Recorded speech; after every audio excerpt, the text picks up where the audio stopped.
If you are a fan of Steven Universe and or have a soft spot for Disney, cause why wouldn't you? You some kind of sociopath? Then you should consider buying our brand new hoodie/t-shirt on Teespring. Bam! Look at that design. It's so adorable. It's a mashup of Steven Universe and of course the famous log moment from The Lion King. These are only available until December 22nd, so be sure to pick one up just in time for the holidays, either for a friend, family member, or yourself, cause you should get yourself something nice every once in a while. You deserve it. You hear me? You deserve it. The art was done by my boy Michael Fortman, aka Sir Fluffy Fox, so be sure to check him out down below as well. He does awesome art. But yeah, buy this thing. It's a cool thing, and you'll be a cool person if you wear it, or whatever. Okay, enjoy insert video here. Hey everyone, welcome back to another Gem Room video. This week we have Sapphire's room, and this was done by Katie. Of course, as always, I'm here with Michael, and we are going to be asking her some questions about the process that she did when going to make this room. So, what made you want to do Sapphire? Well, like, Garnet's my favorite crystal gem, so she's one of the reasons, but out of Ruby and Sapphire, I do prefer Sapphire because I'm always drawn to like water characters. So I noticed that there's a big hand in the room, as well as a couple of other interesting things. Could you explain any of that? Well, I had quite a lot of ideas for a room, but I couldn't really execute them very well. But in the end, I went with the hand because that's where her gem placement is, and it would be there on the temple room. So I kind of had an idea that the room is bigger. This is just like a part of it where she'd maybe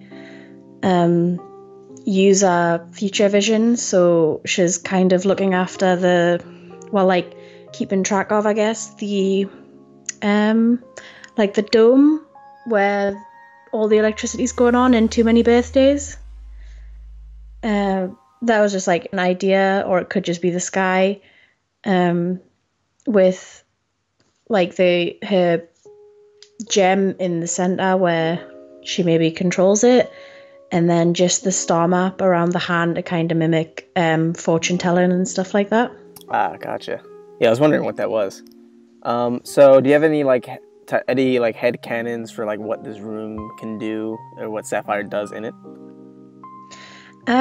You see, I had quite a lot of ideas. So like it was originally supposed to be kind of an aristocratic room because she is an aristocratic gem. So it had kind of French vintage feel, and a fireplace. So it had like a sort of downstairs which showed her and Ruby's first time on Earth. And I really liked the idea, but for some reason I just couldn't get it to work, and moved on to this where it was shown more of maybe what our room might have been when she first would have came to Earth or something like that, because it's more of what she would have been like on the home world.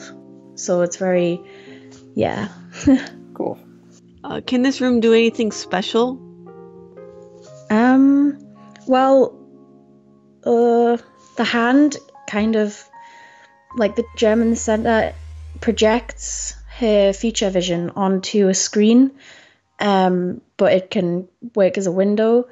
So the sky behind the hand is supposed to be like a projection of her powers, so she can kind of look at more outcomes and think about them personally without being disturbed by Ruby or Garnet and other gems and stuff like that. So I see that there are a couple like bubble gems and I think like a flower on the top of the screen. I'm not sure if the audience can see this yet. Can you tell us a little bit about what those are? I wanted to have some bubbles up there because I know like Peridot has a bubble at home. So instead of having bubbles in the main temple room, I thought it might be like she was saving sapphires that she'd find on the battlefield, and maybe rubies, so that Ruby didn't get upset because she's quite hot-headed. Just to see if she can, if Rose could fix them one day, that she had them there to be fixed and help them out. And then the flower is just something that she would have saved from that first time on Earth, because during the speed paint, I don't think you can actually see, but I had a reference image up of the actual like scenery, so I was trying to get some ideas, and I saw that flower on one of the trees, and I just liked it. Oh, cool. So what was your thought process in making a piece like this? I wanted it to be bright, because like Steven Universe is bright, and I feel like Sapphire's quite dull. Like when I'm trying to draw scenery with her, like I'm always drawing it really dull. But when you see episodes like the baseball episode and stuff like that, you see a totally different side of her. She's not as conservative. She's not as like straightforward. She has more of a personality. So I try to make it like quite concealed, like she is, as if she was on Homeworld, but she's still quite happy and bright. So she has that other side of her. Yeah, so that's where like the bright colors came in to kind of highlight her more bubbly side that we saw in Hit the Diamond. Yeah. Awesome. So going away from the piece for a second, do you have any like favorite episodes of Steven Universe? Oh, that's always a hard question. Keystone Motel, definitely, because you first get to know like Ruby and Sapphire separately, and I really love it when they get back together and become Garnet. It's just great. Yeah, it's a classic. So you said that Garnet was your favorite fusion. Do you have a specific single gem that you like? Peridot. She's just really cute. And Lapis, because I liked Lapis from the start and everyone hated her, but like I say, she's a water gem, and like she's like a water character, and I'm just so drawn to water characters ever since like Avatar. So how long have you been making art? I'm trying to think. I would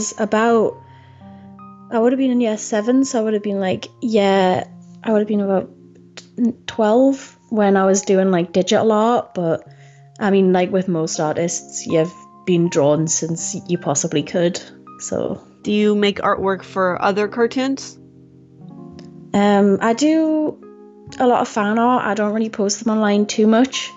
I do quite a lot of Steven Universe fan art though, because it just influences me like so much. Like, yeah. So speaking of that, do you have any specific places where people can find you if they want to check out some more of your stuff?